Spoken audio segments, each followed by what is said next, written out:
my son. The day you were born, the very forests of Lordaeron whispered the name Arthas. While the majority of this story takes place in Warcraft 3, Arthas Menethil is actually first mentioned in the novel Of Blood and Honor. In this novel, Arthas is a juror during the trial against Tirion Fordring, who is charged with treason for withholding information from the Alliance related to his encounter with an orc. Although this introduction is short, it gives us a few details, such as Arthas is the Prince of Lordaeron, who has recently been made a paladin. As Tirion first encounters Arthas, he senses that Arthas is good and wise despite his relatively young age. However, despite this short passage, it isn't until Warcraft 3 that the story of Arthas truly begins. With rumors of another potential orc invasion, King Tyrannus, Arthas' father, sends Prince Arthas and the paladin Uther the Lightbringer to investigate the situation and deal with the orc threat. King Tyrannus wants Arthas to learn from Uther and see him as a potential role model. As a new paladin, Arthas becomes Uther's apprentice, and Uther tasks Arthas with the protection of the nearby village of Stronbrad.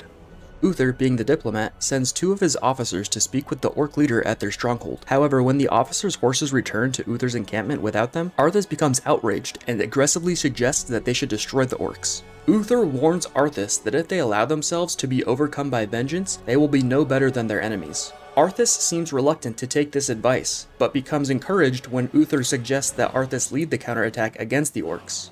After the battle, Arthas shares his concerns that the orcs may have been sacrificing the townsfolk, and he becomes suspicious that they may have been attempting to summon demons. Uther dismisses this thought, and suggests that the demons were defeated a long time ago, and that the orcs are just holding on to tradition. Later, Arthas escorts the sorceress, Jaina Proudmoore, along the King's Road to investigate the source of a recent plague outbreak. As they reach the village where they suspect the source of the outbreak, Jaina notices that the land near the granary is dying. Arthas questions whether the grain itself could be contaminated. Jaina notices that the crates have the seal of Andorol, which is a main distribution hub. As Jaina and Arthas continue deeper into the village, they come upon the necromancer Kel'Thuzad at another granary. Kel'Thuzad tells his acolytes to continue with the mission, as he flees from Arthas and Jaina.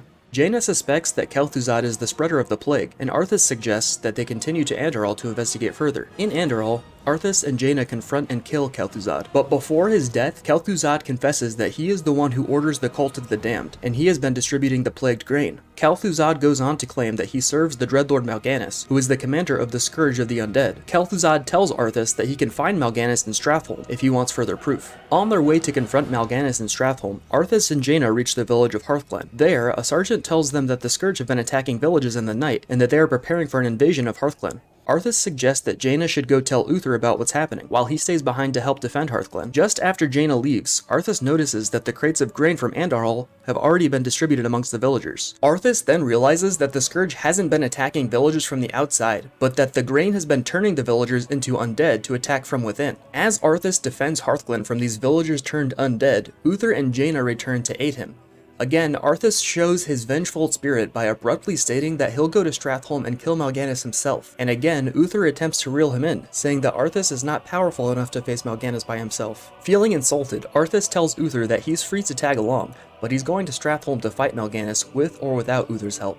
As Arthas is approaching Strathholm, he's visited by the Prophet, who we later find out is the great wizard Medivh. Medivh suggests that the Scourge have already won, and that Arthas should take his remaining people and flee west to Kalimdor. Outraged, Arthas tells Medivh that his only objective is to defend his land and the people of Lordaeron. Medivh warns Arthas that the more he tries to fight the Scourge, the more his people will ultimately suffer. Jaina overhears this conversation and suggests to Arthas that she can sense that the Prophet has tremendous power, and that maybe they should trust his judgment. This only pushes Arthas further away. He claims that he doesn't care whether Medivh is right or not, and that he can't abandon his homeland and give up on the fight.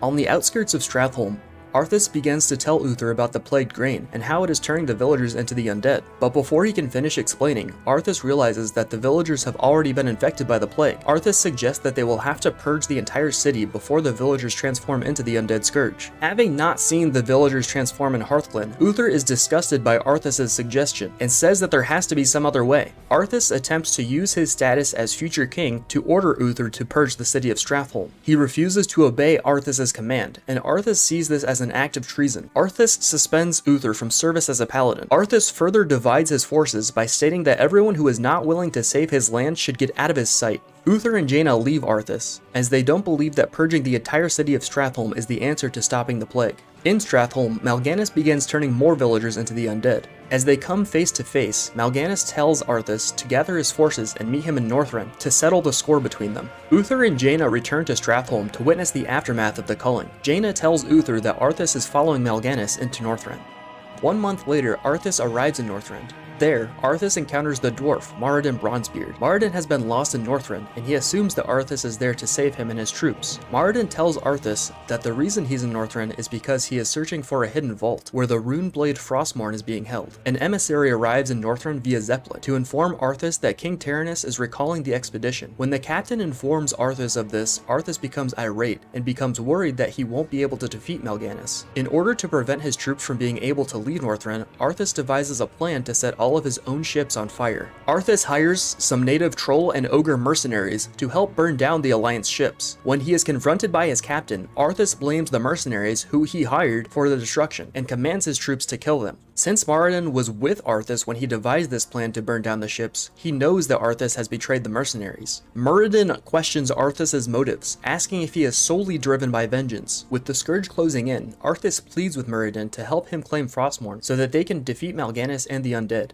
Since Arthas found Moradin and has been helping him recover, Moradin feels obliged to continue to help Arthas. As Moradin and Arthas approach the vault that holds Frostmourne, they encounter a guardian who tells them to turn back. Arthas interprets this guardian as attempting to protect the sword, but as he is defeated, the guardian corrects Arthas, claiming that he is actually attempting to protect Arthas from the sword itself. Of course, Arthas does not heed this warning, as he is convinced that the power of Frostmourne is the only chance of defending his homeland from the Scourge. As Moradin and Arthas approach Frostmourne, Moradin reads the inscription and realizes that Frostmourne is a cursed blade, and that it will scar the spirit of whoever wields it. With this information, Moradin warns Arthas that they should leave without taking the sword. At this point, Arthas is driven exclusively by the thought of revenge. He is willing to sacrifice all of his men, his own spirit, and even his friend Moradin's life. Arthas drops his hammer, lights vengeance, abandoning his former life as a paladin, and takes up Frostmourne, killing Moradin and becoming the Lich King's first Death Knight.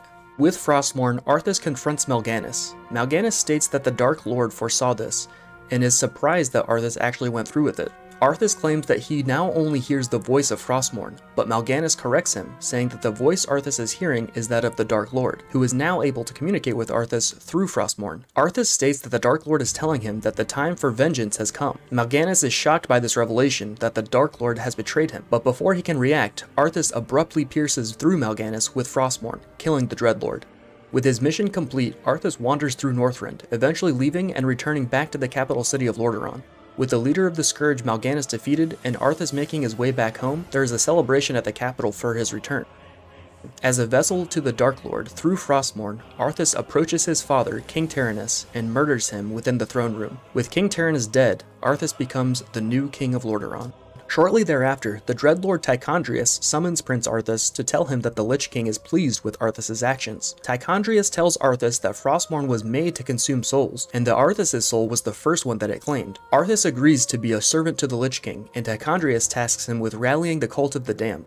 After successfully assembling the Cult of the Damned, Tychondrius tells Arthas that he needs to go to Andorhal to recover the remains of Kel'Thuzad, who was the Cult of the Damned's former master. Since Kel'Thuzad is a powerful being, he needs to be reanimated at a special nexus of ley energy. Arthas makes it to Andorhal to claim the remains of Kel'Thuzad, and the spirit of Kel'Thuzad greets Arthas. Tychondrius tells Arthas that the place where Kel'Thuzad can be reanimated is the Sunwell of Quel'Thalas, the capital of the High Elves. But since the trip to Quel'Thalas will take time, Arthas first needs to steal an urn from the Paladins in order to preserve Kel'Thuzad's remains. While stealing the urn from the Paladins, Arthas is confronted by Uther, who tells him that the urn he is there to steal holds his father, King Tyrannus' ashes. Arthas is unfazed by this information. He effortlessly kills Uther and claims the urn. With Kel'Thuzad's remains in the urn, Tychondrius tells Arthas that his journey to Quel'Thalas can begin. Shortly thereafter, Kel'Thuzad's spirit visits Arthas again, saying that only Arthas can hear him and that the Dreadlords cannot be trusted. Kel'Thuzad tells Arthas that he will tell him more once Arthas has completed the reincarnation ritual. As Arthas approaches Quel'Thalas, he is confronted by Sylvanas Windrunner. Arthas destroys the first elf gate leading into Quel'Thalas, and shortly thereafter he kills Sylvanas, resurrecting her as a banshee. After defeating Sylvanas and making it through the second gate, Arthas makes his way to the Sunwell, where he is able to resurrect Kel'Thuzad. Kel'Thuzad informs Arthas that the Dreadlords are the agents of the Burning Legion, a demonic army that consumes worlds, and is planning to consume Azeroth. The Lich King was originally created to control the Scourge and to pave the way for the Legion's arrival. He goes on to say that the next phase of the Legion's attack is to summon the Demon Lord Archimonde to spark the invasion. Kel'Thuzad uses a Demon Gate to communicate with Archimonde to receive his instructions. Archimonde tells Kel'Thuzad and Arthas to travel to Dalaran, where they will need to find Medivh's spellbook in order to summon Archimonde into Azeroth. Arthas fights his way through Dalaran, disrupting the energy fields that protect the city from the undead. With Medivh's spellbook, Arthas and Kel'Thuzad summon Archimonde into Azeroth. With the summoning complete, Archimonde says that he no longer needs the Lich King, and that the Dreadlords will now command the Scourge in his place. As Arthas is abandoned by the Legion, his tempers flare, but Kel'Thuzad reassures him that the Lich King foresaw these events, and that there is a greater plan at work.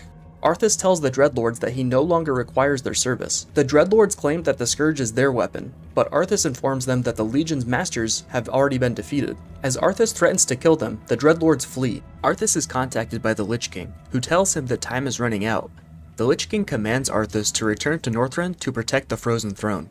With the Lich King's powers waning, Sylvanas becomes free from his influence. The Dreadlords conspire with Sylvanas to bring forth Arthas' downfall. Sylvanas acknowledges that she wants revenge against Arthas for killing her people and turning her into a banshee, but she refuses to align herself with the Dreadlords, instead saying that she'll enact her revenge her own way. Arthas' powers are beginning to fade, and he's losing his ability to control the Scourge. While discussing this with Kel'Thuzad, the Dreadlords ambush them and attempt to prevent him from traveling back to Northrend.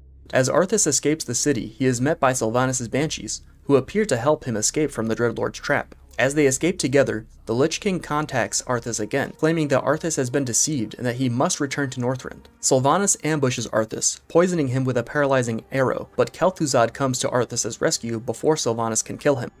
Kel'Thuzad ensures that a fleet of ships are prepared to allow Arthas to return to Northrend, and as he leaves, Arthas puts Kel'Thuzad in command of the Scourge forces in the Eastern Kingdoms. Arthas arrives back in Northrend. Determined to figure out what is harming the Lich King, he heads for Icecrown. The Blood Elves follow Arthas to Northrend, and as they are about to attack, a Nerubian, Anub'arak, comes to Arthas' aid, claiming that he is also a servant of the Lich King Ner'zhul.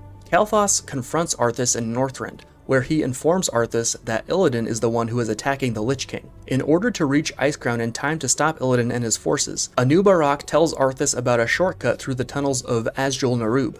On the way to the tunnels, Arthas and Anub'arak encounter a blue dragon with vast treasures. The dragon claims that he is the servant of Malygos, and demands to know why Arthas has come to his lair. Arthas kills the dragon and resurrects him from the dead, creating the undead frostworm Sapphiron. Anub'arak successfully leads Arthas through the Old Kingdom to Icecrown. The Lich King welcomes Arthas to Northrend. He tells Arthas that there is a fracture in the Frozen Throne, and that this is causing him to lose his powers. The Lich King reveals that he deliberately thrust Frostmourne from the Frozen Throne so that it would find Arthas, and that Frostmourne would lead Arthas back to the Lich King. He goes on to tell Arthas that Kil'jaeden sent agents to destroy him. He restores Arthas' powers so that Arthas can defeat Kil'jaeden's agent, Illidan, and reach the Frozen Throne. Anub'arak explains that in order to reach the throne chamber where the Frozen Throne lies, Arthas will need to activate the enchanted obelisks that surround the throne chamber. In a race against time, King Arthas is able to activate the obelisks and open the throne chamber, but suddenly Illidan descends to block his path.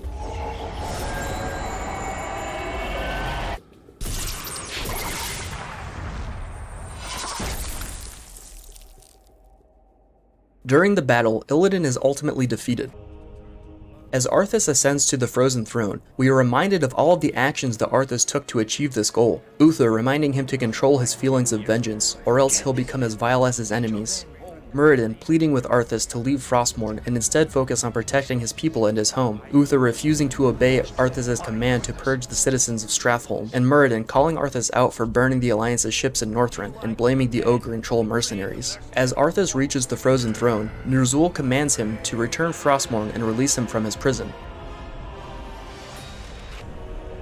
Arthas obeys, equipping the Helm of Domination, which bonds him to Ner'zhul to become one with the Lich King.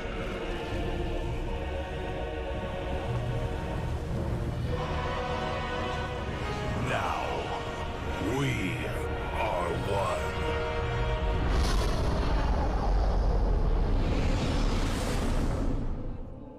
one. This is the last time that we see Arthas Menethil before he officially becomes the Lich King. Driven by revenge, and with the constant feeling of abandonment, Arthas gives in to his vengeful nature, losing himself, his kingdom, and everyone that he cared about in the process. While he was often motivated to protect his people, he also felt that he needed to accomplish this task alone. And with that mindset, he ultimately does become alone. Lich King of the Scourge, upon the Frozen Throne.